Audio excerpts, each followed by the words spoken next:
जय श्रीमन्नारायण। श्रीशैलेशदयापात्रं धीभक्त्यादिगुणार्णवं यतीन्द्रप्रवणं वन्दे रम्यजामातरं मुनिं। लक्ष्मीनाथसमारम्भां नाथयामुनमध्यमाम् अस्मदाचार्यपर्यन्तां वन्दे गुरुपरम्परां। मौद्गल्यवंशं सुलभं सुशीलं रामानुजार्यस्य मताश्रयन्तम् श्रीमत्सुखाचार्यकृपैकभाजं श्रीदेवकीनन्दनवर्यमीडे। चिदचित्परतत्त्वानां तत्त्वयाथार्थ्यवेदिने रामानुजाय मुनये नमो मम गरीयसे। नीलातुङ्गस्तनगिरितटी सुप्तमुद्बोध्य कृष्णं पारारथ्यं स्वं श्रुतिशतशिरसिद्धमध्यापयन्ति। सोच्छिष्टायां स्रजनिगलितं यावलात्कृत्य भुङ्क्ते गोदा तस्यै नमैदमिदं भूय एवास्तु भूयः। शतमखमणिनीला चारुकल्हारहस्ता स्तनभरनमिताङ्गी सान्द्रवात्सल्यसिन्धुः अलकविनिहिताभिस्रग्भिराकृष्टनाथा विलसतु हृदि गोदा विष्णुचित्तात्मजानः। विलसतु हृदि गोदा विष्णुचित्तात्मजानः। अखिल हेय प्रत्यनीक कल्याणैकतान स्वेतर समस्त वस्तु विलक्षण अनंत ज्ञानानंदैक स्वरूप परात्पर परब्रह्म परमेश्वर भगवान श्री गोदारंगमन्नार प्रभु को दिव्य कृपा द्वारा पावन धनुर्मास महोत्सव को आनंद हामीले लिइरहेका छौँ। तिरुप्पावे दिव्य प्रबन्धको श्रवणद्वारा जगज्जननी महालक्ष्मी श्री गोदाम्मा महारानी द्वारा अनुग्रहित 30 गाथाले युक्त भएको श्री तिरुप्पावे दिव्य प्रबन्ध। तिरु भनेको श्री, त्यसैगरी प्रबन्ध श्री व्रत प्रबन्ध यस्तो अर्थ हुन्छ। संस्कृतमा यसको साक्षात गोपी भावद्वारा 1 महिनासम्मको विशेष अनुष्ठान सम्पन्न गरेर भगवानलाई प्रसन्न गराउनका निमित्त 30 गाथाले युक्त भएको यो प्रबन्ध मङ्गलानुशासन स्वरूप रचना गर्नुभयो गोदादेवीले। यसैद्वारा भगवान अत्यधिक प्रसन्न हुनुभयो र गोदादेवीले भगवान श्री रङ्गनाथलाई नि पति प्राप्त गर्नुहुन्छ। बाल्यावस्थामा आफ्ना केशमा लगाएको त्यो माला, त्यही मालाद्वारा भगवानलाई प्रसन्न गराउनुभयो। या बलात् कृत्य भुङ्क्ते, त्यही मालाका द्वारा नै भगवानलाई परिपूर्ण अनुभव गर्न सफल हुनुभयो गोदादेवी। 2 प्रकारका मालाहरू, एउटा शब्दमयी माला, अर्को पुष्पमयी माला, यी दुवै भगवानका निमित्त अर्पण गर्नुभयो। पुष्पमयी माला त भगवानका लागि मात्र बन्यो, तर शब्दमयी माला यो गोदा प्रबन्ध जसलाई भनिन्छ तिरुप्पावे दिव्य प्रबन्ध, यो भने भगवानका लागि पनि र भक्तका निमित्त पनि बन्यो। 2 प्रबन्धहरूको रचना गर्नुभएको छ श्री कवयत्री गोदादेवीले। एउटा नाचियार तिरुमोली र तिरुप्पावे दिव्य प्रबन्ध। भगवानको अर्चा स्वरूपको वैभवलाई प्रकाश गर्न नै यो ग्रन्थको अवतार गर्नुभएको छ गोदादेवीले। जसरी महाराज जनकका यज्ञभूमिबाट श्री सीताजीको अवतार भयो, उसै गरी भट्टनाथ सूरीको तुलसी वाटिकाबाट तुलसीका फेदमा श्री गोदादेवीको अवतार हुन्छ। ती बालिकालाई प्राप्त गरेर महाराज जनक अत्यन्तै प्रसन्न हुनुभएको थियो। जनकानाम कुले कीर्तिम आहरिष्यति मे सुता, यी मेरी छोरीले अब यो जनक कुलको कीर्तिलाई धेरै माथिसम्म फैलाएर लिएर जानेछिन्। जनक कुल अत्यन्तै पवित्र कुल। भगवान गीतामा आफ्नै मुखबाट प्रशंसा गर्नुहुन्छ। कर्मणैव हि संसिद्धिम आस्थिता जनकादयः। कर्मयोगीहरूमा श्री जनक वंश अत्यन्तै उदाहरणीय बनेको छ। कीर्ति यसै छँदै थियो, तर पनि सीताजीकै अवतारद्वारा जनककुलको कीर्ति माथि बढ्नेछ भन्नुको तात्पर्य के हो भने आचार्यहरूले यसलाई यसरी अनुभव गर्नुभएको छ। सीता जेको यहाँ अवतार हुँदैन थियो जनककुलमा यज्ञभूमिबाट भने भगवानका साथ सम्बन्ध जोडिँदैन थियो। आज रामायण पूर्ति हुनका निमित्त जनक वंशको कीर्तन बिना, जनक वंशको चर्चा बिना रामायण पूर्ण हुँदैन। भगवानका साथ सम्बन्ध जोडिदिने काम सीताजीले गर्नुभयो। त्यसो हुनाले धेरै माथिसम्म फैलिन्छ, अब अवश्य पनि कीर्ति बढेर जानेछ भनेर सीताजीलाई पाउने बित्तिकै गदगद भएका जनकजीले जसरी भन्नुभयो आफ्ना मुखबाट, यसै गरी गोदादेवीलाई प्राप्त गरेर भट्टनासुरी पनि अत्यन्तै प्रसन्न हुनुभयो। गोदादेवीकै सम्बन्धद्वारा भट्टनासुरीको यो वंश पनि अति नै कीर्तियुक्त भयो, यशयुक्त भयो। देवी स्वयं समुदिता जनकात्मजीव, आचार्यले बताउनुहुन्छ साक्षात् सीताजी झैँ प्रकट हुनुभयो श्री गोदादेवी। श्रावण महिनाको पूर्व फल्गुनी नक्षत्र, तुलसीका वनमा विश्वलाई भरण गर्ने, पोषण गर्ने साक्षात् जगत जननी महालक्ष्मी श्री गोदादेवीका रूपले अवतार ग्रहण गर्नुहुन्छ। उहाँको अवतार पद्यमा नि यही बताइन्छ। कर्कटे पूर्व फल्गुन्यां तुलसी काननोद्भवां पाण्डे विश्वम्भरां गोदां वन्दे श्रीरङ्गनायकीं। श्री धन्वी नव्यनगर दक्षिण भारत, त्यहाँ अवतार भयो उहाँको। साक्षात् भगवती लक्ष्मीजी नै हुनुहुन्छ। भगवान रङ्गनाथकी प्राण प्यारी, उहाँलाई वन्दना छ भनेर यसरी उहाँको अवतार पद्यको गान गरिन्छ। श्री गोदादेवीले भगवानका लागि र भागवत दुवैका लागि कृपा गर्नुभएको यो प्रबन्ध, यसबाट विशेष गरी भगवानलाई पनि जगाउनु भएको छ र चेतनलाई पनि जगाउनु भएको छ। नीला तुङ्गस्तनगिरितटी सुप्तम उद्बोध्य कृष्णम पारार्थ्यम स्वम श्रुतिशतशिरसिद्धम अध्यापयन्ती। सारा श्रुतिले एउटै कुरालाई निर्णय गरिदिएका छन् कि चेतन भगवानको नै वस्तु हो। यो जनाउनका निमित्त नीलादेवीका साथ शयन गरिबक्सेका भगवान श्रीकृष्णलाई पनि उद्बोधन गर्नुभयो, त्यसै गरी चेतनलाई पनि जगाउनु भयो। चेतनलाई भगवानसँग मिलाउने काम श्री गोदादेवीले गर्नुभएको छ यस व्रतानुष्ठान र यस प्रबन्धद्वारा। गोपिनीहरूले बाल्य अवस्थामै कात्यायनी देवीको व्रतका बहानाद्वारा भगवान श्रीकृष्णलाई प्राप्त गरे।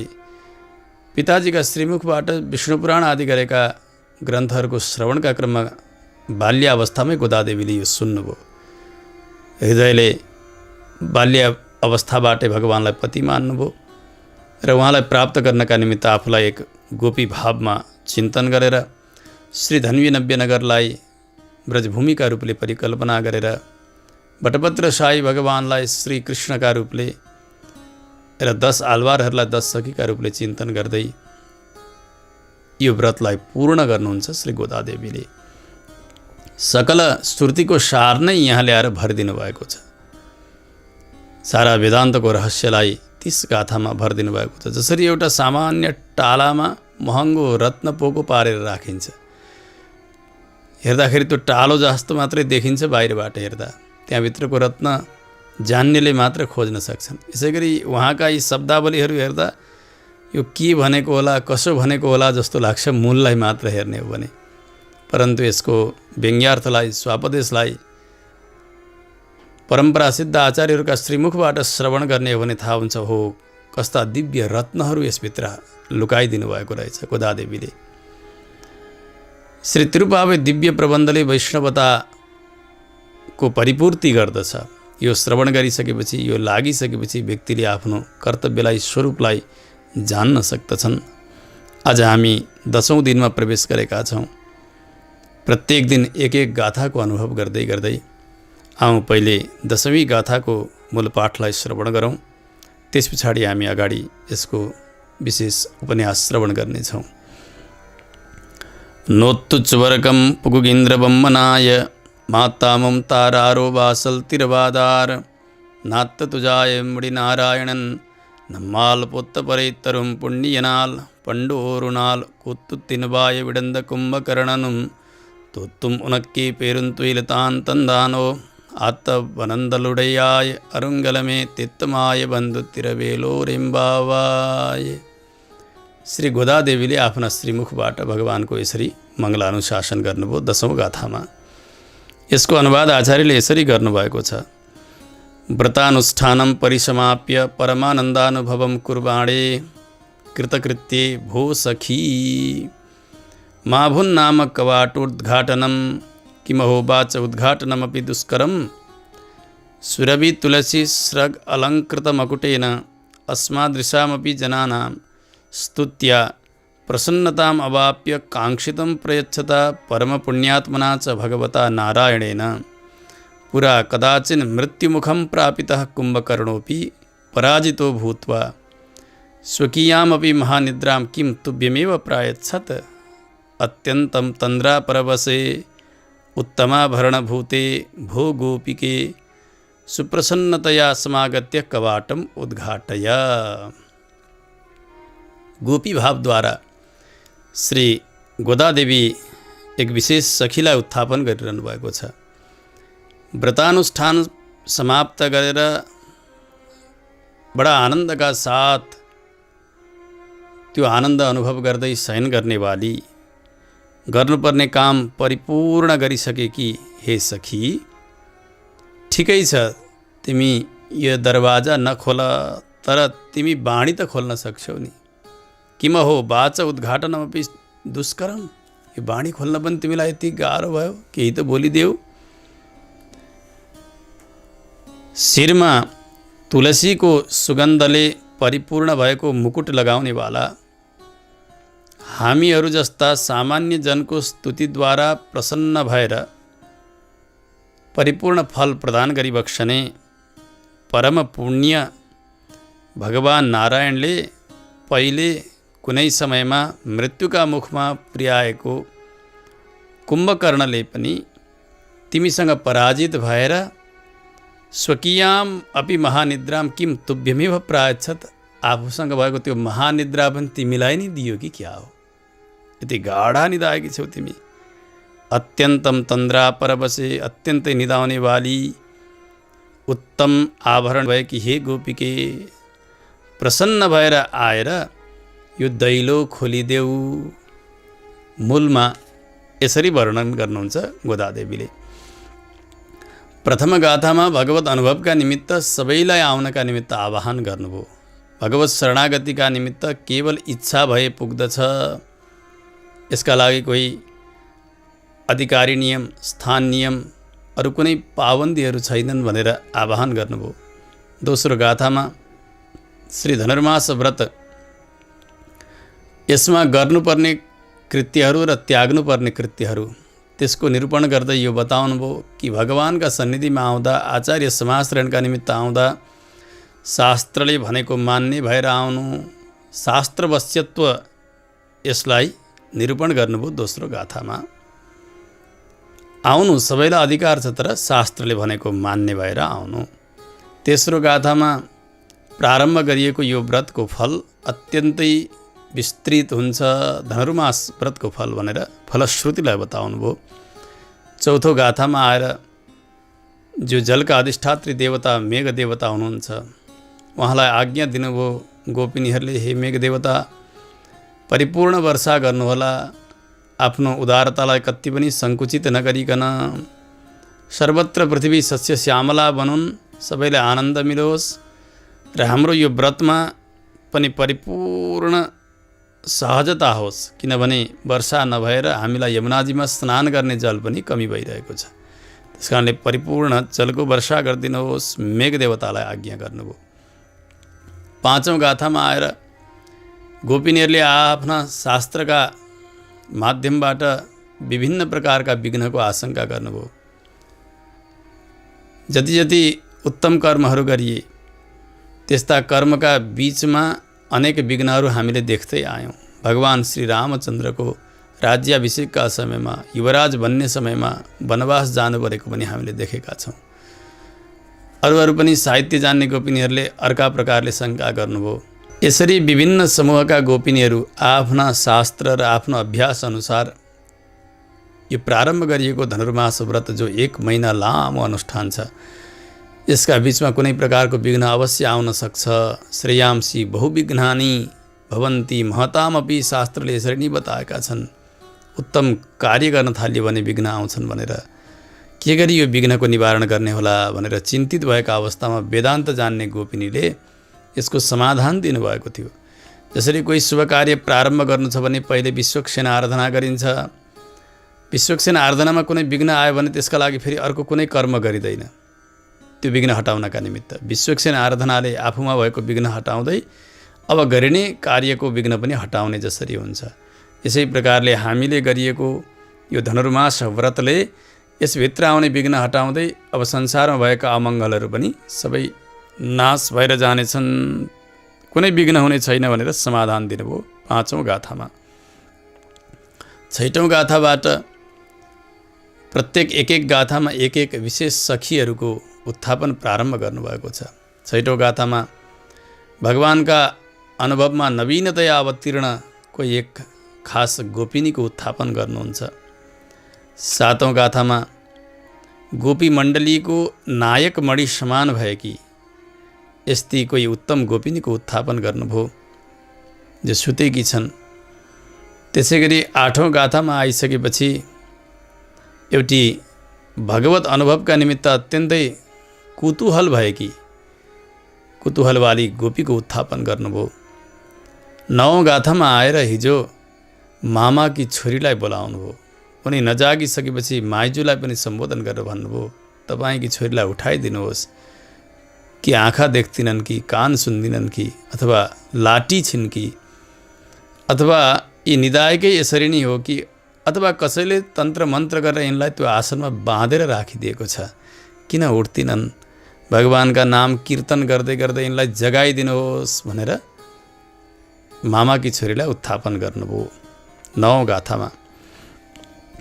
यस 10औं गाथामा उठाउँदै गरिएकी जो गोपी हुनुहुन्छ उहाँका विषयमा बाहिरका गोपिनीहरूले भन्नुभयो यी कृतकृत्या गोपिनी हुन्, गर्नुपर्ने काम गरिसकेकी गोपिनी। जसरी कस्तो हुन्छ लोकमा भने व्यक्तिले केही काम प्रारम्भ गर्यो अनि त्यो कार्य धेरै समय लगाएर सम्पन्न गर्यो भने काम सकेका दिन आनन्दसँग विश्राम गर्छ उसले। जस्तो किसानले धान रोपिसक्यो, बाली लगाइसक्यो भने मैझारो गरिसकेपछि आनन्दसँग निदाउँछ, आज त मैले गर्नुपर्ने काम सकेँ। परीक्षार्थी छ, विद्यार्थी छ, उसले परीक्षा दिइसकेपछि ढुक्कले शान्तिसँग विश्राम गर्छ उसले। जसरी हो यस्तै खास एउटी गोपिनी जो गर्नुपर्ने कार्य गरिसकेकी, उनलाई बोलाउन खोजिएको यहाँ सङ्केत गर्नुहुन्छ। आपाततः सामान्यतया हेर्दा त यही नै देखिन्छ, तर यसको भित्री अभिप्राय भने अर्कै छ। हे सखी भनेर सम्बोधन गर्नुभयो। निद्रा परवशयात् त्वया हन्त व्रतानुष्ठानं सम्यक एव समापितं भवेत्, कृतकृत्यता च सम्यक एव प्राप्ता स्यात् इति परिहासनम् आपाततो लभ्यते। के देखिन्छ भने तिमीले गर्नुपर्ने काम सब गरिछौ, अघि गर्ने जति गरिसकेर अनि ढुक्कसँग निदाएकी हौ भनेर जो व्यङ्ग्य प्रहार हो नि, त्यो व्यङ्ग्य प्रहार बाहिरका गोपिनीहरू गरिरहनु भएको छ। किनभने व्रत त प्रारम्भ हुँदैछ, यमुनाजीमा पुगिएकै छैन, यी सुतिरहेकी छन्। त्यसो हुनाले तिमीले गर्ने काम गरिसकेर अनि ढुक्कले सुतेकी हौ भनेर यस प्रकारको व्यङ्ग्य गर्नुभयो बाहिरका गोपिनीहरूले। यो एउटा अभिप्राय हो। व्रतको उपक्रममा प्रारम्भमा त यसरी निदाउन हुँदैन नि। ओहो कसरी गर्ने होला, कति बेला जाने हो, के गर्नुपर्छ, त्यतापट्टि चनाखो हुनुपर्छ व्यक्तिले। तर तिमी भने ढुक्कले सुतिरहेकी छौ, यो त ठिक भएन नि देवी। शास्त्रले के भन्छन् भने भगवानलाई जानिसकेको छ व्यक्तिले भने अथवा भगवानमा समर्पित भएको छ भने उसले गर्नुपर्ने कार्यहरू सबै समाप्त गर्यो, पुरा गर्यो। जबसम्म आत्मतत्त्वलाई जानेन, परमात्मालाई जानेन, तबसम्म शास्त्रले यो पनि गर्नु, त्यो पनि गर्नु, ऊ पनि गर्नु, कति हो कति, सुन्नका लागि पनि कति हो, गर्नका लागि पनि कति हो, कति विधान गर्नुभएको छ। श्रोतव्यादीनि राजेन्द्र नृणां सन्ति सहस्रशः अपश्यताम् आत्मतत्त्वं गृहेषु गृहमेधिनाम्। श्री सुखदेव स्वामीजीले श्रीमद् भागवतमा राजालाई यही नै सम्झाउनुहुन्छ। व्यक्तिले सुन्नुपर्ने हजारौँ छन्, गर्नुपर्ने पनि हजारौँ कर्मशास्त्रले बताएका छन्। जबसम्म आत्मतत्त्वलाई उसले साक्षात्कार गरेको हुँदैन, आफूलाई जानेको हुन्न, परमात्मालाई जानेको हुन्न, तबसम्म उसले गरि नै रहनुपर्छ। शास्त्रले यो पनि गर्नु त्यो पनि गर्नु ऊ पनि गर्नु भनेका छन्।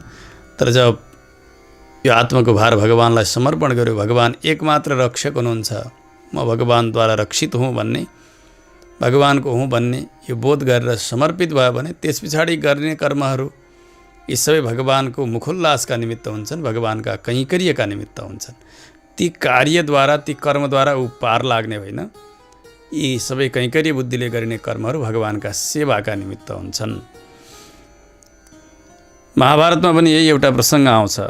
ऋषिहरूले सम्झाउनुहुन्छ महाराज युधिष्ठिरलाई, राजन विदुः कृष्णं ब्राह्मणास्तत्त्वतो ये तेषां राजन सर्वयज्ञाः समाप्ताः। जसले भगवान श्रीकृष्णलाई तत्त्वतः विदुः राम्रोसँग जान्नुभएको छ। राम्रोसँग जान्नु भनेको भगवानको परस्वरूप, विभव स्वरूप, विभव स्वरूप, अन्तर्यामी स्वरूप, अर्चा स्वरूप, अनि भगवान जगतका मूल कारण हुनुहुन्छ भनेर जगत कारणत्वेन भगवानलाई जसले जान्नुभएको छ हो उहाँका तेषां राजन सर्वयज्ञाः समाप्ताः। यो कर्म गर्नु त्यो कर्म गर्नु भनेर यज्ञको विधान गरिएको छ शास्त्रले, ती सबै समाप्त भए। भगवानलाई नजानुन्जेलसम्मका लागि ती सबै हुन्। भगवानलाई जानिसकेपछि अब उनीहरूका लागि ती कर्तव्य शेष बाँकी रहँदैनन्। त्यस्तै शास्त्रले अरू पनि बताउनुहुन्छ। प्रायो ह्य कृतकृत्यत्वान् मृत्योरुद्विजते जनः कृतकृत्याः प्रतीक्षन्ते मृत्युं प्रियमिवातिथिम्। व्यक्तिले गर्नुपर्ने कार्य गरेको छैन भने ऊ मृत्यु आउँछ भन्दा झस्किन्छ। ओहो मैले गर्ने केही गरेको छुइनँ, अब मैले कहाँ जानुपर्ने हो नि, नरक जानुपर्ने हो कि अथवा कस्तो नीच योनिमा जानुपर्ने हो कि झस्किरहन्छ। परन्तु जसले गर्नुपर्ने कर्म पुरा गरिसक्नु भएको छ, जस्तो कि परीक्षा दिने व्यक्ति राम्रोसँग तयारी भइसकेको छ भने, सबै विषय उसले उपस्थित गरिसकेको छ भने उसलाई कुनै प्रकारको चिन्ता आउँदैन, जसरी पनि मैले उत्तीर्ण गर्छु भन्ने लाग्छ। तर जसले गर्नुपर्ने गरेको छैन, तयारी गरेको छैन भने ऊ झस्किन्छ। हो परीक्षा आयो भने चाहिँ मृत्यु आउने बेलामा त्यसै गरी गर्नुपर्ने कर्तव्य नगरेका, सत्कर्म नगरेका व्यक्तिहरू झस्किन्छन्, डराउँछन् मृत्युबाट। तर कृतकृत्याः प्रतीक्षन्ते मृत्युं प्रियमिवातिथिम्। जसरी कोही प्यारा अतिथि आफूले थाहा नपाइकन सट्ट आइपुग्नु भयो, आफूले साह्रै चाहेको व्यक्ति आइपुग्नु भयो भने कस्तो गदगद भाव उत्पन्न हुन्छ, कति प्रसन्न हुन्छ व्यक्ति। त्यसै गरिकन मृत्यु आयो भनेदेखि त्यस्ता गर्नुपर्ने कर्म गरेका भगवानका भक्तहरू मृत्युलाई त्यही अतिथिका रूपले स्वागत गर्न तयार भएर बस्नुभएको हुन्छ। हो कहिले आउला त्यो, आएर अनि मलाई यो दुःखमय संसारबाट कहिले छुटाउला, भगवान कहाँ कहिले जान पाउँला भनेर त्यो प्रिय अतिथिको बाटो हेरे झैँ गरिकन मृत्युको बाटो हेरेर बस्नुहुन्छ भगवत शरणागत चेतन। त्यसकारणले शास्त्रले गर्नुपर्ने कर्म गरेका भनेको भगवत शरणागति गरेका, भगवानमा आत्माको भार समर्पण गरिसकेका। किनभने भगवत शरणागति बिना मोक्ष सम्भव छैन। मोक्ष दिने भनेको भगवानले हो। त्यसो गरिसकेका उहाँहरूले नै सबै प्रकारका व्रत सम्पन्न गर्नुभयो। किनभने अब बाँकी केही पनि रहेन। समापित व्रता इति व्यपदिश्यन्ते। त्यस्ता उत्तम अधिकारीहरूको व्रत समाप्तिलाई नै यहाँनिर बताइएको जान्नुपर्छ। साध्योपायको निष्ठालाई छोडेर सिद्धोपायमा भर पर्न पर्यो। सिद्धोपाय भनेको भगवान हुनुहुन्छ। कर्म ज्ञान भक्ति आफूले गरेका यिनीहरू यी गर्दै गर्दै गर्दै जाँदाखेरि पार लागिने हो अथवा नलागिने हो ठेगान छैन। आफूलाई कर्ता मानेर यी उपायको अनुष्ठान गरुन्जेलसम्म। परन्तु भगवान सिद्ध उपाय हुनुहुन्छ, त्यसलाई साधिरहनु पर्दैन। पूर्ण उपाय हुनुहुन्छ, सिद्ध उपाय हुनुहुन्छ। उहाँलाई नै उपाय मान्यो भने, साधन मान्यो भने भगवान रूपी साध्य अवश्य पनि प्राप्त गर्न सकिन्छ। त्यसकारणले सिद्धोपायमा निष्ठा राख्नुपर्छ। उहाँहरू आनन्दले परिपूर्ण हुनुहुन्छ, उहाँहरू विशिष्टाधिकारी हुनुहुन्छ। त्यसकारणले उहाँहरूको प्रशंसा गर्नु नै यस गाथाको तात्पर्य हो। हे कृतकृत्य भएकी गोपिनी, गर्नुपर्ने कर्म गरेकी भनेर यहाँ सम्बोधन गरिएको। द्राविड गाथाको त सम्बोधनको अर्को पनि अर्थ हुन्छ। संस्कृतमा अनुवाद गर्दा स्वर्गानुभवकारिणी हे बालिके, स्वर्गको अनुभव गर्नेवाली हे बालिके भन्ने पनि अर्थ हुन्छ।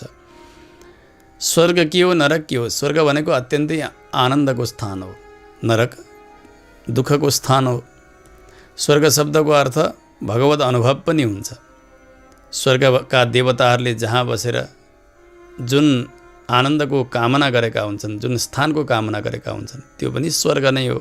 जब भगवान श्रीरामको वनवासको प्रसङ्ग चल्न थाल्यो, पिताजीका श्रीमुखको आज्ञा कैकेयीले सुनाइदिन्, 14 वर्षका लागि वन जानुपर्ने। माताजीसँग बिदा हुनुभयो भगवान।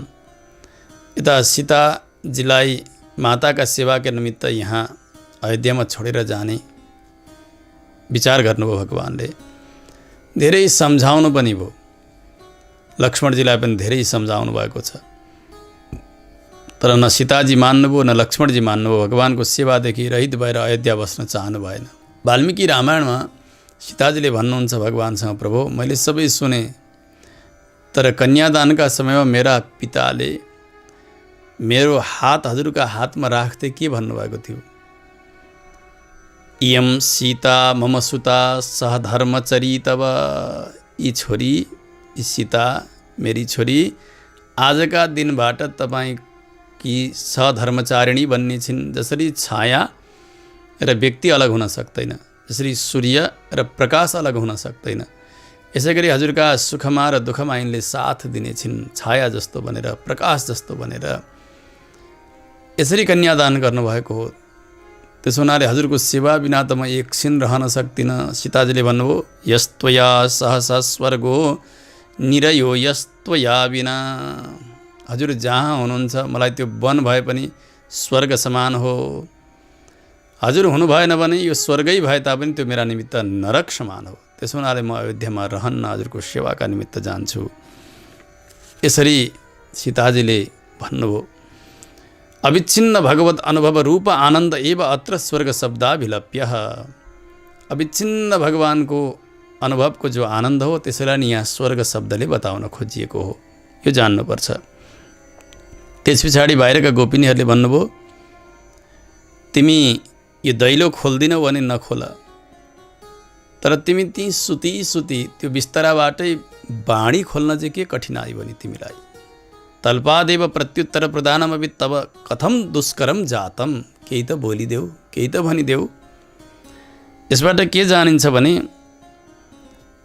दैलो नखोलिकन पनि केही न केही बोल्नुपर्ने, तर ती सुतेकी गोपिनी केही बोलिरहेकी छैनन्, चुप्प लागेर बसेकी छन्। यसको तात्पर्य यो हो कि जब भगवानले लङ्का विजय गर्नुभयो, महान युद्ध भयो वानरी सेनाका साथमा, राक्षसी सेना, राक्षसहरू समाप्त हुँदै हुँदै गए। भगवानले यता मेघनाद, कुम्भकर्ण सबैलाई समाप्त पार्ने क्रम चल्दै गयो। लङ्केश्वर रावण पनि समाप्त भयो। भगवानले लङ्का विजय गरिसकेपछि विभीषणजीलाई राजतिलक दिने समय आयो। यता भगवानले हनुमानलाई भन्नुभयो, हनुमान जाऊ अशोक वाटिकामा गएर सीतालाई सुनाइदेऊ, रावण मर्यो, विभीषणजी राजा हुँदै हुनुहुन्छ, हाम्रो विजय भयो, यो सुनाइदेऊ। प्रभुका आज्ञाले हनुमानजी जानुभयो अत्यन्तै प्रसन्न भएर जानकीजीका सन्निधिमा। भगवानले त देख्नु भएकै थिएन, लङ्का प्रवेश गरेर पनि सीताजीका साथ मिलन भएकै थिएन भगवानको। हनुमानजी उस समयमा आएर सीताजीसँग भेट गरेर जानुभएको थियो। सीताजीका सन्निधिमा आउनुभयो हनुमानजी, आएर सबै समाचार सुनाउँदै भन्नुभयो, सबै आनन्दै आनन्द छ, सबैतिर मङ्गल भयो माता, दुष्ट रावण मर्यो, आज प्रभुले मारिदिबक्स्यो। यो आनन्दको समाचार सुनाउनका निमित्त प्रभुका आज्ञाले म आएको छु। यो सुन्ने बित्तिकै सीताजीको हृदय अत्यन्तै विगलित भएर आउँछ, बोल्न सक्नु भएन। वाल्मीकि महर्षिले बताउनुहुन्छ, यस्तो स्थिति भयो उहाँको हो, प्रहर सेनावरुद्धा सा व्याजहार न किञ्चन। त अत्यधिक आनन्द भइसकेपछि बाणी निस्कँदैन, अति नै पीडा भयो भने पनि व्यक्ति बोल्न सक्दैन। यो समाचार हनुमानजीका श्रीमुखबाट सुन्दाखेरि सीताजीलाई आज यस अवतारमा, यो जन्ममा सबैभन्दा आनन्दको पल नै यही नै भयो। गदगद हुनुभयो, भित्रबाट केही बाणी निस्कन सकिरहेको छैन, कण्ठ अवरुद्ध भयो, केही बेरसम्म बोल्नै सक्नु भएन जानकीजी। यहाँ भित्र भएकी गोपिनीको पनि यही स्थिति हो।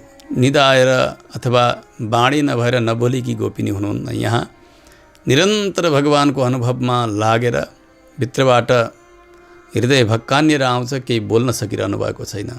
आनन्दले गर्दा त्यस्तै गोपिनीलाई नि यहाँ सङ्केत गरिरहनु भएको छ। भगवानको गुणानुभव गर्ने अधिकारीहरू दुई प्रकारका देखिन्छन्। कोही भगवानको आनन्दमा चुर्लुम्म डुबेर केही बोल्नै नसक्ने यिनै गोपिनी जस्ता। अर्का कस्ता हुन्छन्? मधुवन भञ्जक बानर वर्ग नित्या। जब सीताजीको पत्तो लगाएर आउनुभयो हनुमानजीले, समुद्र तरेर जानुभयो, सीताजीसँग भेट भयो, उहाँले मुद्रिका दिनुभयो, त्यसै गरी चूडामणि लिएर आउनुभएको छ। अनि उहाँका लङ्का जलाएको, राक्षसहरूलाई त्यतिलाई समाप्त पारेको आदि सबै समाचार हनुमानजीले समुद्रका यस किनारामा भएका अङ्गद, जाम्बवान अनि अरू पनि बानरहरूलाई आएर सुनाउनु भयो। यसो भयो, मैले सीताजीलाई भेटेर आएँ। यो सुन्ने बित्तिकै ती बानरहरू यति आनन्दले उफ्रन लागे। हेर्नु, जाति नै बानर, त्यसमा पनि यति खुसीको समाचार। प्राण जान लागेको थियो यिनीहरूको। सीताजीलाई नभेटिकन फर्कनुभन्दा म यहाँ उपवास गर्दै गर्दै, अनसन गर्दै गर्दै प्राणै त्यागिदिन्छु भनेर अङ्गदजी त बसि नै सक्नु भएको थियो। त्यो स्थितिमा बानरहरू यति खुसी हुन्छन्। ओहो, गएर सुग्रीवको एउटा वन थियो, मधुवन बगैँचा थियो, अनेक प्रकारका फलहरू लटरम्म फलिरहेका छन्। त्यहाँ जान्छन् ती बानरहरू, गएर खुब हाँगा भाँच्छन्, ती फलहरू तोड्छन्, तोड मडोर गरेर एकदमसँग आनन्दका साथ नाच्छन्। यी बानरहरू दधिमुख नाम गरेका त्यो वनका रक्षक थिए। उनले नसकेर गएर सुग्रीवजीलाई सुनाउँछन्। सुग्रीवजीले पनि भन्नुभयो, हुनसक्छ हनुमानले शुभ समाचार लिएर आयो होला। त्यो शुभ समाचारका कारण आनन्दले यिनीहरू नाचिरहेका छन्। त्यो आनन्दका समयमा अलिअलि विघ्न भयो भने, अलिअलि बिझाइ भयो भने पनि सहनुपर्छ। त्यस कारणले केही नगर भनेर सुग्रीवजीले आज्ञा दिनुभएको छ। कसैको स्थिति कस्तो? भगवानको अनुभवमा डुबेर केही बोल्न नसक्ने स्थिति। कसैको स्थिति भगवानका विषयमा सुन्ने बित्तिकै यी बानरहरूको जस्तो स्थिति। जति बेला भगवानले वामन अवतार लिनुभयो, पुग्नुभयो 3 पाउ पृथ्वी माग्नका निमित्त बलिका यहाँ, 1 पाउले भगवानले सारा पृथ्वी नाप्नुभयो। भगवानको श्री विग्रह बढ्दै बढ्दै बढ्दै गयो। अर्को पाउले भगवानले स्वर्ग माथिका लोकहरू नापिदिनु भयो। भगवान एक विश्वरूपका रूपले देखा पर्नुभयो त्रिविक्रम अवतारमा। त्यो देख्ने बित्तिकै जाम्बवान यति प्रसन्न हुनुभयो। ओहो, मेरो प्रभुको जय होस्, जय होस्, जय होस् भन्दै मङ्गलानुशासन गर्दै ढोल पिटेर भेरी बजाउँदै बजाउँदै पृथ्वीको परिक्रमा लगाउनुहुन्छ जाम्बवानले। यसरी भित्र आनन्दलाई थामिरहन नसक्ने कोही भक्तहरू हुनुहुन्छ, कोही आनन्दका कारण बोल्न नसक्ने त्यस्ता भक्तहरू हुनुहुन्छ। यी दुई प्रक्रियाहरू हुन्छन् आनन्दमा डुबेका भक्तहरूको। यहाँ बाहिर भएका गोपिनीहरू जो उठाउँदै हुनुहुन्छ, उहाँहरू आनन्दलाई भित्र लुकाउन नसक्ने, ती मधुवन भञ्जन गर्ने अथवा जाम्बवान जसरी नाच्नुभयो हो त्यस्तै भावमा पुगेका गोपिनीहरू हुनुहुन्छ। भित्र जो सुतिरहनु भएको छ उहाँ भने केही बोल्नै नसक्ने, भगवानका अनुभवले एकदमै भाव विभोर भएर शयन गर्ने, बाणी ननिकाल्ने कि त्यस्तै गोपिनी हुनुहुन्छ। त्यस पछाडि भित्र शयन गरेकी गोपीलाई उठाउनका निमित्त एक प्रकारको व्यङ्ग्य पनि प्रहार गर्नुभयो बाहिरका गोपिनीहरूले। के भन्नुभयो? आहा गोपी, तिमीले कुम्भकर्णलाई पनि जितिछौ अघि। कुम्भकर्ण धेरै सुत्ने भनेको, तिमी त त्योभन्दा पनि ज्यादा सुतिरहेकी छौ। निद्रा धेरै लिने भनेको कुम्भकर्ण हो। कोही ज्यादै निदायो भने पनि भन्छ, हेर न यो कुम्भकर्ण जस्तै छ, यो कति हो कति सुतेको भनिन्छ नि। कुम्भकर्णको उदाहरण दिइन्छ धेरै सुत्नेलाई। कुम्भकर्ण त्यति धेरै सुत्थ्यो, हेर्नु 6 महिनासम्म सुत्थ्यो, केही नै थाहा पाउँदैन थियो। एक दिन उठ्थ्यो, उठिसकेपछि उसले अब गर्ने पर्वत जस्तो शरीर, सिङ्गै ती जानवरहरू सबै स्वाट स्वाट लिन्थ्यो। उसले पुग्ने गरी आहार लिन्थ्यो 6 महिनाका लागि, अनि फेरि पनि सुतिदिन्थ्यो कुम्भकर्ण। बाहिरका गोपिनीहरूले भन्नुभयो, तिम्रा साथमा कुम्भकर्णको एउटा बाजी चलेछ, हामीलाई त यस्तो लागिरहेको छ। कुम्भकर्णसँग तिमीले बाजी ठोक्यौ, त्यसबेला यो शर्त भयो कि कुम्भकर्ण त त धेरै सुत्छस् कि म धेरै सुत्छु, हामी बाजी लगाउँ। उसले पनि मानेछ। अनि एउटा शर्त भएछ, हामी दुई मध्ये जो पहिले उठ्ने हो त्यो हार्छ, जो सुतिरहन सक्छ उसले जित्छ। अनि जो पहिले उठ्छ हार्छ नि, त्यो हारेकाले आफूसँग भएको निद्रा पनि त्यो सुत्नेलाई नै दिनुपर्ने, यो बाजी हारे बापत यो दिनुपर्ने। यस्तो तिमीले एउटा बाजी गरिछौ कुम्भकर्णका साथमा। सा पराजितैव भवति ततः परम तया व्यक्त्या नैव निद्रा कर्तव्या। फेरि एउटा अर्को पनि शर्त छ, भएभरको निद्रा त्यो जित्नेलाई दिनुपर्ने, त्यस पछाडि उसले सुत्न नपाउने, त्यो हार्नेले कहिल्यै पनि। यस्तो बाजी चलेछ तिमीसँग। अब तिमी सुत्यौ, ऊ पनि सुत्यो। सुतिसकेपछि कुम्भकर्ण अलि अगाडि नै जागेछ, तिमी चाहिँ सुतिरहेकी छौ अहिलेसम्म पनि। त्यस कारणले उसले के गर्यो, पराजित भएको कारणले गर्दा प्रक्लिप्त पणबन्ध रीत्या तदनु स स्वकीयामपि निद्राम अस्यै गोपिकाय समर्पितवान इव। त्यो हारेको कुम्भकर्णले आफ्नो भयभरको निद्रा पनि यिनैलाई नै दिएछ। यस्तो व्यङ्ग्य प्रहार गरिरहनु भएको छ बाहिरका गोपिनीहरू। भित्रकी गोपी सुति नै रहनु भएको छ र सुनि नै रहनु भएको छ। त्यस पछाडि अर्को एउटा विशेषण बताउनु हो भगवानका विषयमा। सुगन्ध आएको छ तुलसीको, त्यो पनि भगवानका श्री विग्रहमा भएको शिरमा जो विराजित मुकुट हो, त्यो मुकुटबाट त्यस्तो मुकुट लगाउनु भएको छ, त्यो त्यहाँबाट तुलसीको सुगन्ध निस्किरहेको छ। अनि उहाँ के गर्नुहुन्छ भन्दा हामी जस्ता सामान्य जनको स्तुतिबाट प्रसन्न हुनुहुन्छ। हाम्रो त मति मितमती छ, थोरै मति छ, बुद्धि कम छ। हामीले स्तुति नै के गर्न सक्छौँ र के जान्दछौँ र, तर पनि यसैबाट प्रसन्न हुनुहुन्छ। त्यस्ता भगवान परम पुण्य हुनुहुन्छ। पुण्य भनेको पावन हुनुहुन्छ, पवित्र हुनुहुन्छ भगवान नारायण। त्यस्ता नारायण भगवानले दाशरथी रूप लिएपछि, राम रूप लिइसकेपछि पहिले कहिल्यै मृत्युका मुखमा पुर्याइदिएका कुम्भकर्णलाई पनि आज तिमीले पराजित गरेर उसबाट त्यो महानिद्रा लिएर सुतिरहेको जस्तो लाग्छ हामीलाई। त्यसै गरे कि हौ, यस्तो व्यङ्ग्य प्रहार छ। हेर्नु, भगवानका विषयमा यहाँ बताउनु हो परम पुण्येन भगवता। भगवान परम पावन हुनुहुन्छ। शास्त्रले यही नै बताउँछन्, पवित्राणां पवित्रं यो मङ्गलानाञ्च मङ्गलं दैवतं देवतानाञ्च भूतानां यो व्ययः पिता। पवित्र वस्तुहरू खोज्ने हो भने भगवानभन्दा अर्को पवित्र कोही छँदै छैन। त्यस्तो परम पुण्य हुनुहुन्छ भगवान, पवित्र हुनुहुन्छ। कर्म गर्दै पहिले प्रारम्भमा यस्मरित पुण्डरीकाक्षम सबाह्याभ्यन्तर शुचि। भगवानलाई सम्झनाले त बाहिर भित्र सबै पवित्र हुन्छ भने भगवान कति पवित्र। त्यस कारणले पवित्र हुनुहुन्छ भगवान। यो एउटा भयो। अथवा भगवान साक्षात् फलदाता हुनुहुन्छ र पुण्य नै हुनुहुन्छ। उहाँ पुण्यको अर्थ धर्म भन्ने पनि हुन्छ। धर्म बराबर पुण्य, पुण्य बराबर धर्म, यस्तो अर्थ पनि हुन्छ। भगवान स्वयं पुण्य स्वरूप हुनुहुन्छ, अर्थात् धर्म स्वरूप हुनुहुन्छ। जति बेला भगवानका बाणको चोट खायो मारिचले, ऊ छिट्यो समुद्रमा गएर पछारियो। समुद्र तरेर लङ्कापट्टि गएका दिनबाट महाराज रावणसँग भने, महाराज अब तपाईँका राजपाठमा मैले सहयोग गर्न सकिनँ, म त सन्यासी हुनु पर्यो। वैराग्य आयो, चोट खाएँ मैले रामको। ऊ सन्यासी भयो, अब वनमा बसेको छ आश्रम बनाएर। जति बेला सीताहरणको प्रसङ्ग प्रारम्भ भयो, गएर शूर्पणखाले पोल लगाइदिए। यो मायावी थियो मारिच, आयो सहायता माग्नका निमित्त रावण। भनेर मारिच तैँले एउटा सहायता गर, त जे पनि बन्न सक्छस्। सीतालाई लोभ लाग्ने प्रकृतिको एउटा कुनै बनेर जा, सुनको मृग बन अथवा केही बनेर। त्यसबेला मारिचले भने, महाराज यो काम गर्न हुन्न। राम सामान्य मनुष्य होइनन्।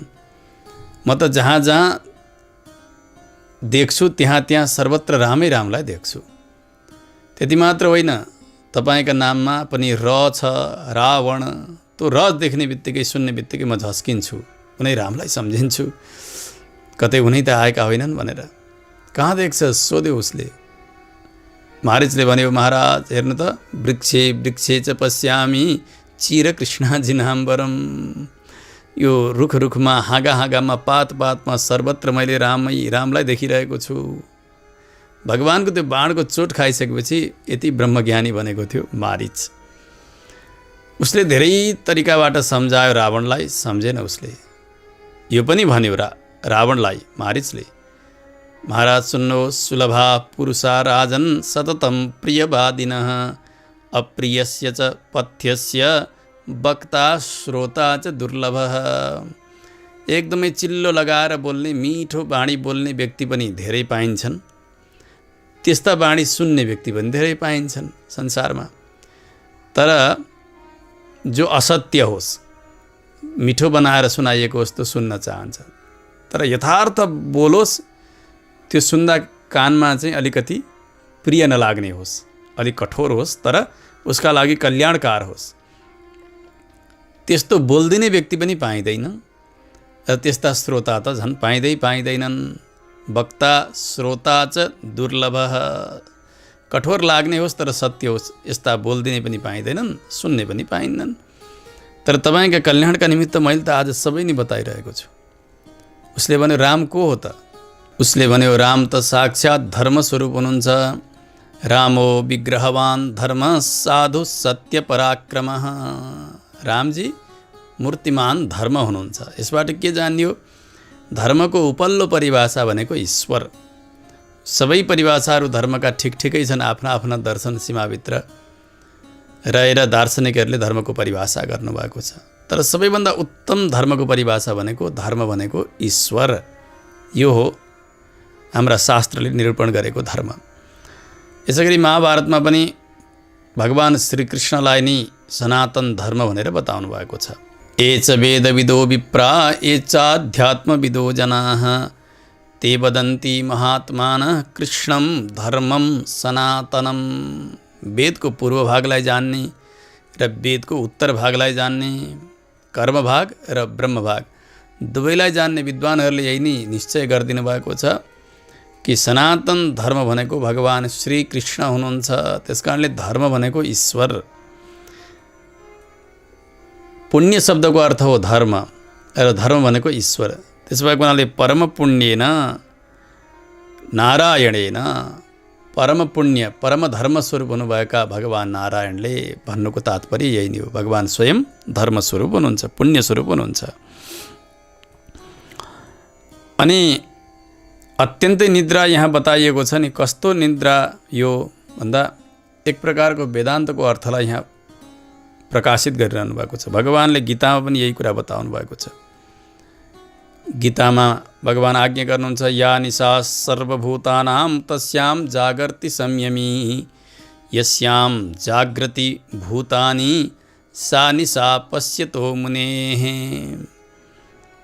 महायोगीहरू, संयमी व्यक्तिहरूको जो रात हुन्छ त्यसबेला अरू सम्पूर्ण जागेका हुन्छन्।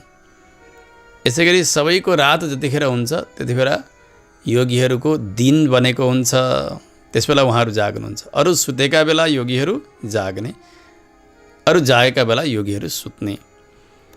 यसको तात्पर्य के हो भने, लौकिक जनानां निरन्तर भोग्य भूतेषु विषयान्तरेषु नित्यं निमीलितलोचन एव वर्तते।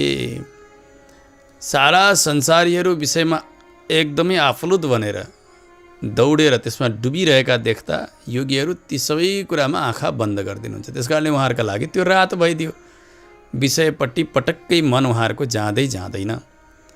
नभए त दिन र रात कसरी व्यवस्था हुन सक्छ र? आखिरी दिन उनका लागि पनि दिनै हुन्छ, सूर्य उदयदेखि अस्ताएसम्म। अनि फेरि सूर्य बिहानी नउदाउन्जेलसम्म रातै हुन्छ। दिनरातको व्यवस्था त सबैका लागि एउटै हो।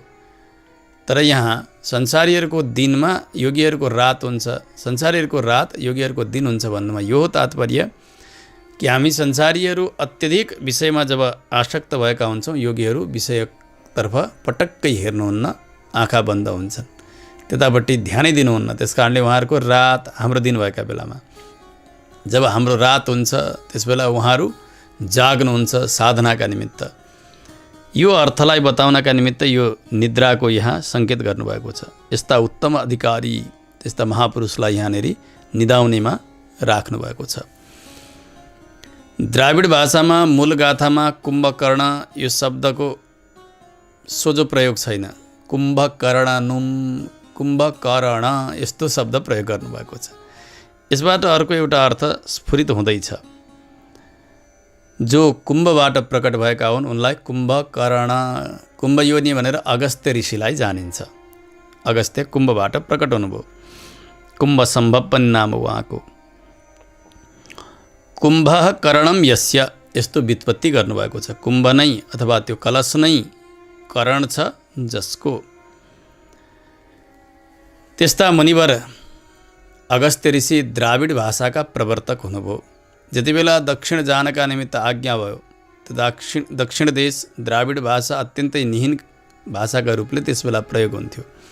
त्यसबेला एउटा आशीर्वाद पनि उहाँलाई मिलेको थियो, तपाईँ जहाँ जानुहुन्छ त्यो पवित्र स्थल बन्नेछ र त्यो भाषा हजुरले प्रयोग गरिसकेपछि द्राविड भाषा उत्तम बन्नेछ भनेर यस्तो उहाँलाई आशीर्वाद पनि मिलेको थियो।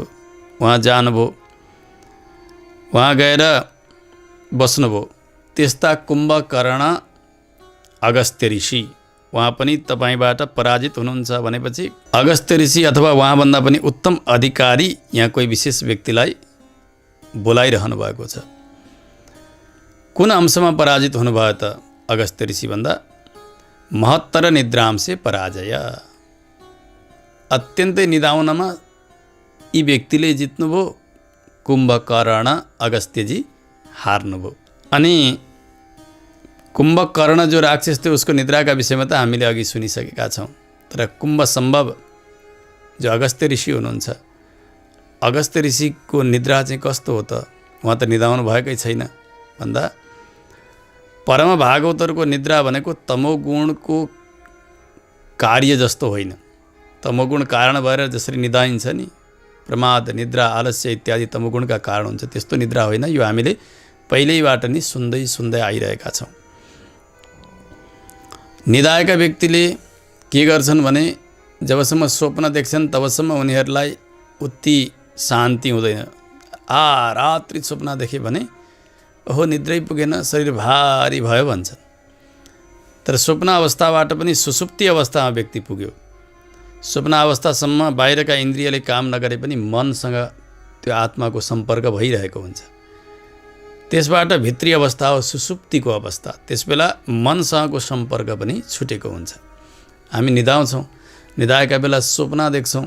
स्वप्नमा ठुला महल, गाडी, घोडा, पैसा अथवा कुनै प्रकारका जानवरहरू, आपत्ति घटनाहरू, यहाँसम्म कि व्यक्तिले आफू नै मरेको स्वप्न पनि देखिदिन्छ। त्यसबेला ती सबै चिज केले सृजना गरेको हो त भन्दा त्यसबेला मनले सृजना गर्छ। मनले नै देखाइदिन्छ त्यो आत्मालाई सबै चिज। किनभने त्यसबेला पनि हामी डराएका हुन्छौँ अथवा खुसी भएका हुन्छौँ। स्वप्न जस्तो देखिएको छ त्यही भइरहेको हुन्छ स्वप्नका अवस्थामा। त्यस पछाडि एउटा अवस्था हुन्छ मनको पनि सम्पर्क नहुने अवस्था, सुसुप्तिको अवस्था। व्यक्ति सुतेको हुन्छ, जस्तो सुतेको, जता फर्केर सुतेको उतैपट्टि फर्केर उठ्छ अनि भन्छ सुखम अहम अस्वाप्सम नाहम किञ्चित अवेदिशम। कति आनन्दसँग निदाएँ मैले त केही नै थाहा पाइनँ, यो शरीर त मेरो फुलको थुङ्गो जस्तो भयो भन्छ व्यक्ति उठेर, होइन? सुखम अहम अस्वाप्सम, म आनन्दसँग निदाएँ, सुतेँ। यो सुसुप्तिको अवस्था। केही नै थाहा पाउँदैन उस बेला व्यक्तिले। मनसँगको पनि सम्पर्क नभएको भएर उसलाई आनन्द मात्रै मिलेको हुन्छ। त्यसकारणले यहाँ बताइएको शयन पनि त्यस्तै हो। तथा च विलक्षणानन्दानुभव एव निद्रा शब्द लम्बितोऽर्थ। विलक्षण भगवत अनुभव जसले गर्दा संसारको पटक्कै सम्पर्क छँदै छैन। स्वप्न देखुन्जेल जस्तो संसारसँगको सम्पर्क पनि हुँदै गरी भगवानको अनुभव गर्नु। जसरी स्वप्न पनि हट्यो, मनसँगको सम्पर्क पनि हट्यो भने चाहिँ संसारका विषयसँगको सम्पर्क पुरै हटेर केवल भगवानका गुणानुवादमा, भगवानका स्वरूप रूप गुण वैभवमा चुर्लुम्ब डुब्नु, त्यो हो यहाँको निद्रा। यो सामान्य निद्रा होइन। यस्तो विशद अनुभव गर्नुहुन्थ्यो विलक्षण आनन्दको अनुभव गर्नुहुन्थ्यो अगस्त्य ऋषिले। उहाँ पनि पराजित हुनुभयो। पादुका शास्त्रमा 3 प्रकारका विशेषणहरू अगस्त्य ऋषिका विषयमा बताउनु भएको छ आचार्यले। विन्ध्यस्तम्भात् अभिहत गतेर विश्वगाचान्त सिन्धोः कुम्भी सूनो रसुरकबल ग्रासिनः इत्यादि भनेर। यसबाट 3टा प्रभावहरू अगस्त्य ऋषिका देखिन्छन्। एउटा हो विन्ध्याचललाई स्तम्भन गरिदिनु भयो, रोकिदिनु भयो। दोस्रो अपाम निधि आचमनेन, आचमन गरेर समुद्रको जल स्वाट्टै सुकाइदिनु भयो अगस्त्य ऋषिले। त्यस्तै प्रकारले एउटा वातापी नाम गरेको यो असुर थियो। आतापी र वातापी थिए यी दाजुभाइहरू। यति दुष्ट थिए, यति दुष्ट। हेर्नु, ऋषिहरूलाई स्वागत गर्थे अनि त्यो आतापीले त्यो वातापीलाई काटेर त्यो भोजनमा मिसाएर पकाएर ऋषिहरूलाई भोजन गराउँथ्यो। गरिसकेपछि अब त्यो भोजनका साथ त्यो वातापी भित्र पेटभित्र पुगिसकेपछि बाहिरबाट आतापीले भन्थ्यो, ए वातापी आइज बाहिर भन्दाखेरि ऋषिहरूको पेट फाडेर बाहिर आउँथ्यो। यस्ता मायावी अत्यन्तै शक्तिशाली यी असुरहरू थिए। अब आयो अगस्त्य ऋषिको पालो भोजन गर्ने एक दिन। उहाँको प्रभाव छँदै थियो, शक्ति छँदै थियो। ऋषिहरूलाई यसले दुःख दिएको सबै थाहा पाउनु भएको थियो। भोजन तयार भयो, भोजन उसले पस्कियो। त्यसै गरिकन वातापीलाई त्यही भोजनमा मिलाएर खुवायो। अगस्त्य ऋषिले भोजन गर्दै जानुभयो अनि यो पेटमा यसो हात फेरिदिनु भयो। मैले जे खाएको छु यो सबै जीर्ण बनिजाओस्, पचोस् भनेर मन्त्र बोलेर हात यसो फेरिदिनु भयो पेटमा। बाहिर बसेर त्यो आतापी भन्छ, ए वातापी भाइ बाहिर आइज। अब भाइ त पचि नै सक्यो ऋषिका पेटमा। समाप्तै पारिदिनु भयो अगस्त्य ऋषिले। यी 3टा प्रभावहरू अगस्त्य ऋषिका चरित्रबाट जानिन्छ। एउटा त विन्ध्याचल पर्वतलाई स्तम्भन गरिदिनु भयो। दोस्रो समुद्रलाई पिइदिनु भयो। तेस्रो यो वातापीलाई पचाइ नै दिनुभयो। असुर कबली कर्तृत्व, असुरलाई त भोजनै बनाइदिनु भयो, चपाइ नै दिनुभयो। यस्ता प्रभाव यी मुनिवर अगस्त्यका हामीले सुनेका छौँ। उहाँभन्दा पनि अत्यन्तै प्रभावशाली यी व्यक्ति भन्नुमा के अर्थ हो त भन्दा मृत्युमुखम प्रापितः, मृत्युका मुखमा पुर्याउनु भएको भगवानले कुम्भकर्णलाई। अगस्त्य ऋषि पनि मृत्युकै मुखमा जानुभयो। कसरी सम्भव हुन्छ यो भन्दा मृत्युमुख भनेको दक्षिण दिशा, यमराजको स्थान भनेको दक्षिण दिशा। दक्षिणा दिशा ही यमस्य दिशा। नरक जाँदाखेरि यमराजका जाँदा दक्षिणतर्फै जानुपर्छ।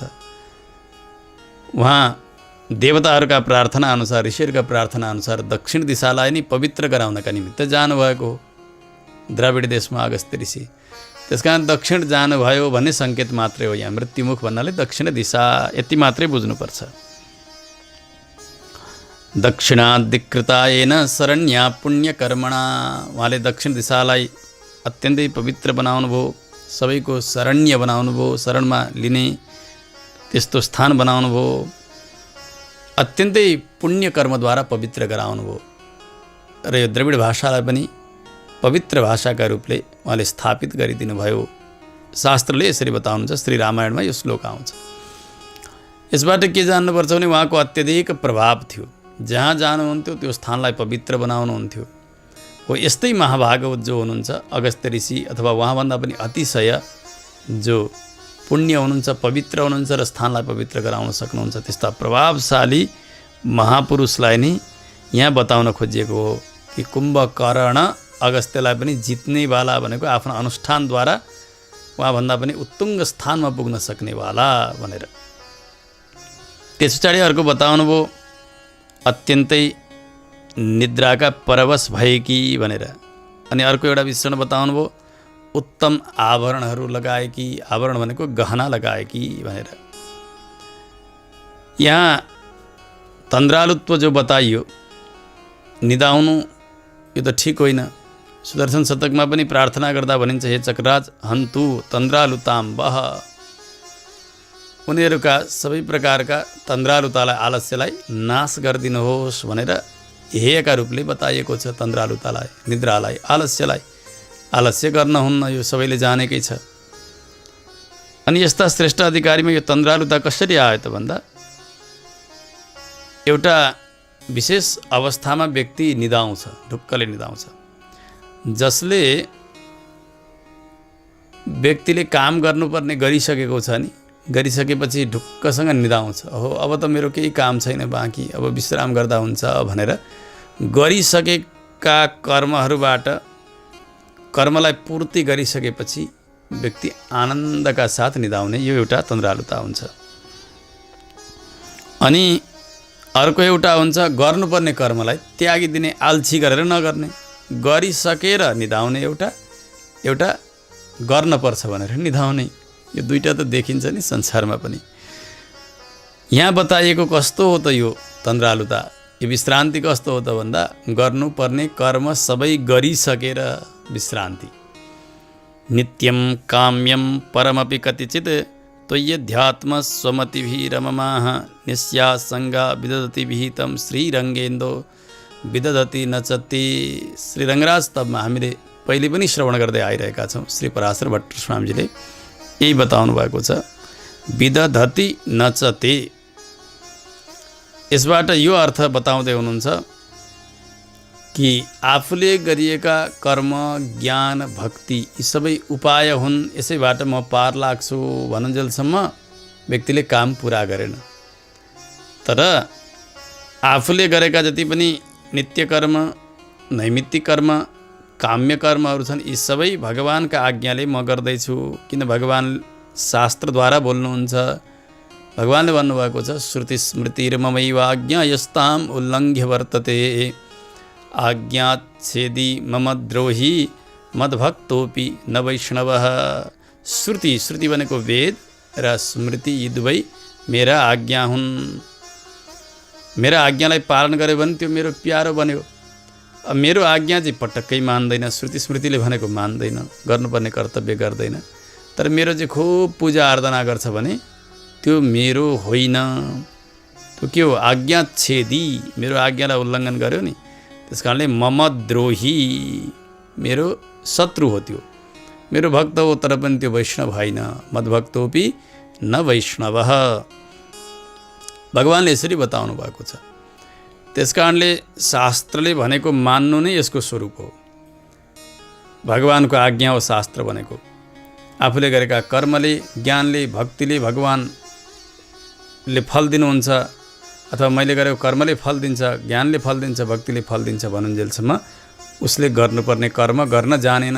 के गर्नु पर्यो त्यसले भने आफूले गर्ने कर्म पनि भगवानको सेवाका निमित्त हो, भक्ति पनि भगवानको सेवाका निमित्त हो, ज्ञान पनि भगवानको सेवाका निमित्त हो। फल दिनेवाला त प्रभु नै हुनुहुन्छ। भगवान मुखोल्लासार्थ मैले यी कर्महरू गर्नुपर्छ भनेर गरिरह्यो भने हो त्यो वास्तविक कर्मको अनुष्ठान हुन्छ। ऊ कृतकृत्य हुन्छ, उसले गर्नुपर्ने कर्म गर्यो। त्यस कारणले हो त्यस्ता व्यक्तिलाई नै यहाँनिर कृतकृत्य भनेर बताइएको अथवा ढुक्क भएर निदाउनेवाला भनेर बताइएको हो। अनि यस्तो तन्द्रालुता, यस्तो निद्रालाई त हेय कोटीमा राखिएको छैन, त्यो त उपादेय कोटीमै राखिएको छ। छोड्नु होइन, यस्तो निद्रा त चाहिएकै छ। गर्नुपर्ने कर्म गरेर ढुक्क हुने निद्रा त सधैँ नै चाहिएको छ। उपायत्व धिया कर्म ज्ञान भक्त्यादि अनुष्ठानम ये न कुर्वन्ति तादृशां कर्मत्यागिनां तन्द्रालुत्व विपदेशो भूषणम एव। जसरी उपायका रूपले कर्म ज्ञान भक्तिलाई नमानेर कैंकर्य बुद्धिले गर्नुहुन्छ त्यस्ता कर्म त्यागीहरू, यो त शास्त्रले प्रशंसा गरिएकै कोटीमा पर्नुहुन्छ। भगवानका सेवाको बुद्धिले नै कर्म ज्ञान र भक्तिको अनुष्ठान गर्ने, यो त उहाँहरूको आवरण हो, गहना हो। त्यस कारणले उत्तमाभरणभूति यो जो बताइँदैछ श्री वैष्णव गोष्ठीमा प्रधान रूपले परिगणित हुनुहुन्छ। यी कर्म गर्दा, ज्ञान भक्ति इत्यादिको अनुष्ठान गर्दा उपाय बुद्धिले नगर्ने, गर्नुपर्ने कर्महरू सबै पुरा गरेका यस्ता उत्तमाधिकारी त्यस मण्डलीमा एउटा आभरण जस्तो अथवा आभूषण जस्तो भएर बस्नुभएको हुन्छ, प्रधान भएर बस्नुभएको हुन्छ। त्यस कारणले नै यहाँ उत्तमाभरणभूते, अलङ्कार जस्तो भएर रहने भनेर बताइएको। त्यस पछाडि बताउनुभयो प्रसन्न भएर आएर यो दैलो खोलिदिनुहोस्। यसबाट के जान्नुपर्छ भने आनन्दका साथ आएर हजुरले उपदेश गरिदिनुहोस्। हे गुरुवर, यसरी भगवत अनुभवमा चुर्लुममा डुबेर आफू मात्रै आनन्द लिएर नबसी बक्स्योस्, हामीलाई पनि कर्तव्य सिकाइदिई बक्स्योस्। आनन्दका साथ हामीलाई उपदेश गरिबक्स्योस्। यहाँ अनुवृत्ति प्रसन्नाचार्य अर्का कृपा मात्र प्रसन्नाचार्य भनेर हामीले सुनेका थियौँ। दुई प्रकारका आचार्यहरू, सेवा गरिसकेपछि प्रसन्न हुने आचार्यहरू कोही आफै प्रसन्न भएर उपदेश गर्ने शिष्यहरूलाई यस्ता आचार्यहरू हुनुहुन्छ। यस्ता अनुवृत्ति प्रसन्नाचार्य, शिष्यले सेवा गरिसकेर प्रार्थना गरिसकेपछि मात्रै उपदेश गर्ने आचार्यहरूलाई प्रार्थना अवश्य पनि अपेक्षित रहन्छ। त्यस्ता आचार्यहरूलाई प्रार्थना गरेर जगाएर अनि उहाँहरूका श्रीमुखबाट उपदेश श्रवण गर्नु, यो भाव यसबाट जानिएको। तर यहाँ बताइयो कि जो गोपिनी हुनुहुन्छ, जसलाई जगाइँदैछ, उहाँलाई अनुवृत्ति प्रसन्नाचार्य होइन, कृपा मात्र प्रसन्नाचार्य भन्नुहोस्। हे आचार्य, हजुर कृपाले नै प्रसन्न हुनुहोस् र हामीलाई कृपा गर्नुहोस् भन्ने भावले जगाइरहनु भएको सम्झिनुपर्छ। यहाँ भगवान नारायणले नै हामी जस्ता सामान्य व्यक्तिको स्तुतिलाई सुनेर फल प्रदान गरिबक्सन्छ। यो जो बताइयो, साक्षात् गुरुदेव नै नारायणका रूपले हुनुहुन्छ। शास्त्रले के भन्छन् भने साक्षात् नारायणो देव कृत्वा अमर्त्यमयीं तनुं मग्नान् उद्धरते लोकान् कारुण्यात् शास्त्रपाणिना। साक्षात् भगवान श्रीमन्नारायण प्रभु नै संसार सागरमा चुर्लुममा डुबेका चेतनहरूको उद्धार गर्नका निमित्त शास्त्र रूपी हात लिएर सवारी भइबक्सन्छ गुरुका रूपमा। कृत्वा मर्त्यमयीं तनुं, मनुष्यको स्वरूप लिएर आउनुहुन्छ जगत कल्याणका निमित्त, त्यो चेतनको उद्धारका निमित्त भनेर बताइएको छ। आचार्यम माम बिजानीयात, भगवान श्रीकृष्ण पनि उद्धवजीलाई यही बताउनुहुन्छ। आचार्यलाई स्वयं म श्रीकृष्ण मान, वेदले पनि यही बताउनु भयो। आचार्य देवो भव, आचार्य साक्षात् ईश्वर हुनुहुन्छ। आचार्य श्रीहरि साक्षात्, आचार्य स्वयं भगवान श्रीहरि नै हुनुहुन्छ। यी तमाम शास्त्र वचनहरू छन्। त्यसकारणले भगवान नारायणले नै फल दिनुहुन्छ, हाम्रा स्तुतिलाई सुनेर प्रसन्न हुनुहुन्छ भनियो नि। यस्ता आचार्यका सन्निधिमा जाने हो भने स्वयं नारायण नै आचार्य बनेर आउनुभएको छ। उहाँ प्रसन्न भएर हामीलाई कृपा अवश्य पनि गर्नुहुन्छ, उपदेश प्रदान गरिबक्सन्छ भन्ने तात्पर्य हामीले सम्झनु पर्यो। जसरी भगवान पवित्र हुनुहुन्छ, आचार्य पनि पवित्र हुनुहुन्छ। आचरणद्वारा ज्ञानद्वारा पवित्र हुनुहुन्छ। सबैलाई पवित्र गराउने भएको हुनाले उहाँको नाम पुण्य पनि हो। पुनातिथि पुण्यम, जसले पवित्र गराउनुहुन्छ उहाँको नाम हो पुण्य। शिष्यका समस्त पापहरूलाई हटाएर पवित्र गराउने काम आचार्यले गर्नुहुन्छ। त्यसकारणले पुण्य पनि आचार्य हुनुभयो। त्यस्तै यहाँ बालिकालाई उत्थापन गरिएको छ। किन बालिके भनियो त त्यस्ता महान आचार्यको उत्थापनका समयमा भन्दा शास्त्रले यही भन्नुहुन्छ, पाण्डित्यम निर्विद्य बाल्येन तिष्ठासेत्, धेरै व्युत्पत्ति सम्पादन गर्ने, शास्त्रलाई जानिसकेपछि त्यस्ता ज्ञानीहरूले बाल्येन तिष्ठासेत्, बालक हुँ भन्ने यो कोटीमा अनुभव गर्नुहुन्छ आफूलाई। किनभने एक जीवनमा व्यक्तिले सारा शास्त्रलाई जानेरै सकेको हुन्न। जब शास्त्रका तल्ली भित्र व्यक्ति प्रवेश गर्दै गर्दै गर्दै जान्छन्, थाहा हुन्छ कि यो अगाध समुद्र हो। त्यसकारणले यति अलिकति जानेर घमण्ड गर्नु यो बेकार छ। त्यसकारणले धेरै जान्ने व्यक्तिहरू के भन्नुहुन्छ, मैले केही जानेकै छैन, बाल्येन तिष्ठासेत्, आफूलाई बालक जस्तो रूपले प्रस्तुत गराउनुहुन्छ, केही नजान्ने जस्तो भएर। यो सङ्केतका लागि नि यहाँ बालिके भनेर यो बताइएको हामीले जान्नुपर्छ। यस्ता महान ज्ञानी जो ज्ञानानुष्ठान सम्पन्न हुनुहुन्छ, आफ्नो आत्माको भार भगवानलाई समर्पण गर्नुभएको छ र कृतकृत्य हुनुहुन्छ। कर्म ज्ञान भक्तिको अनुष्ठान भगवानको कैङ्कर्य बुद्धिले गरिरहनु भएको छ। यस्ता महापुरुषको उत्थापन नै आजको गाथाको सार सर्वस्व हो। यसभन्दा पनि भित्र प्रवेश गरेर पूर्वाचार्यहरूले यो अनुभव गर्नुभएको छ।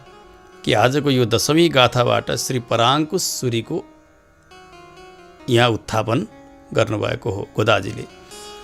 श्री षट्कोप सूरी आलवार उहाँको उत्थापन नै यो गाथाको सार हो। यसरी हामीले 10वीं गाथाको सारलाई श्रवण गऱ्यौँ। आउँ अब यो गाथा सङ्ग्राहक श्लोकलाई पाठ गरेर आजको प्रवचनलाई विश्राम गरौँ। काञ्चित् सिद्धोपभोगां प्रतिवचनकलामप्यविश्राणयन्तीं जित्वा तं कुम्भकर्णं ह्यपि खलु भवति शेत इत्युद्गृणानां सौरभ्यां च तुलस्या सुरुचिरशिरसं श्रीपतिं भक्तभोग्यं स्तोतुं जागृह्युपेहीत्यभिहितवचना पातु गोदा स्वभक्तान्। जय श्रीमन्नारायण।